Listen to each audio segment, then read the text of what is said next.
Hi folks, my name is Jim Webster, and today I'm going to do a video on my Savage Axis rifle. And this is going to be our before video. We just ordered a Boyd stock for this, and we're going to be doing a video on that after it's done. But I wanted to do a before video with you and talk about this gun a little bit. This gun here is chambered in a 22-250.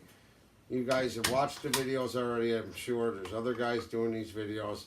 You know, all these guns have a detachable box magazine. Bolt action, two-position safety. They're on or they're off. This bolt can be manipulated with the safety on or the safety off.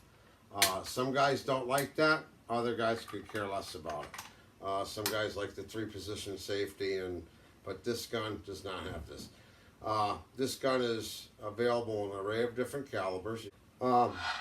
These guns basically were made for the average consumer, guy that only gets out a couple times a year to deer hunt, and these were made pretty cheap. They're an economy gun, and the way to keep the cost of these guns down so much is by these stocks they put on them. These are cheap, hollow, plastic composite type material, and they do have a lot of flex and a lot of play to them. This is a free-floating barrel on these guns. But, you know, if you go and take this gun and twist on it, you can actually see the barrel movement against that stock. So that's one reason we want to change the stock into a Boyd's hardwood stock, because, you know, to get rid of that play. Another reason I want to change the stock as well is because the length of pull, and when I'm talking length of pull, that's when you measure from the center of your trigger guard to the butt plate. And this one happens to be 14.5 inches. It's way too long for me. I have another one. I have a Savage Axis 2, and that one happens to be 13 3/4 inch length of pull, and that one fits me very good. We ordered the Boyd stock about 2 weeks ago. It's supposed to be here, I believe, tomorrow. So we'll do another video on that later. After we get it done. But that one's got the featherweight Thumbhole stock in a pepper color, and if you go on boydstocks.com, you'll be able to see there's about 6 or 7, maybe 8 different configurations of stocks that's available for this gun, and an array of different colors. You can get them in different laminates. The difference between the Savage Axis and the Savage Axis 2 is the trigger. That's the only difference between the two guns. You're still getting a cheap plastic composite stock, same calibers. The only difference is the Savage Axis 2 has an adjustable trigger. This gun does not. This is a fixed trigger from the factory, and it's at about 6.5 pounds of pull, which is pretty strong trigger. The Savage Axis 2, you can adjust that from, I believe, 2.5 up to 5 pounds.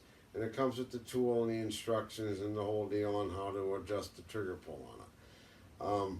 The difference between the Savage Axis and the Axis 2 XP, all XP means is it comes with a scope from the factory.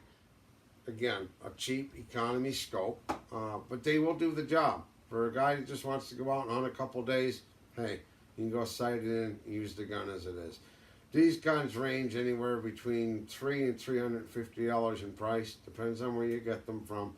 And I know last year Savage was offering a $60 mail-in rebate on the Savage Axis and the Savage Trophy Hunter. You know, you're getting a high-powered rifle for under $300. That's basically unheard of. The nice thing about the Savage Axis is the parts are out there on the market to basically customize these guns how you want them. You know, you can get the different configurations of stocks, the different colors. They make the aftermarket triggers for them. And, you know, most guys, the first thing they do is upgrade the optics on them. I'm not going to get into optics and tell you which ones to put on, or, you know, have my opinion on which one's better than that. My opinion on optics is there's way too many on the market and way too many opinions on all of them. My opinion is it makes no sense to go and buy a $300 rifle and put $1,000 scope on it. I mean, that's just totally defeating the purpose of having a budget rifle. But if you're going to build a custom rifle, you know, you want to make this into something custom for yourself, you're much better off spending the extra $60 to $70 and buying the Savage Access 2. And the reason I say that is because the Access 2, like I said, it already has that adjustable accu trigger that's made by Savage. And it's, you know, you can buy an aftermarket trigger for this that's adjustable, but it's going to cost around $100, and you got to really shop around to find it at $100.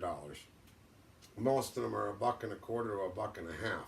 So if you're trying to stay within a budget range, you're much better off on the onset to spend the extra $60, $70 and buy the Savage Access 2 that already has the accu trigger in it. So that's my opinion on this gun.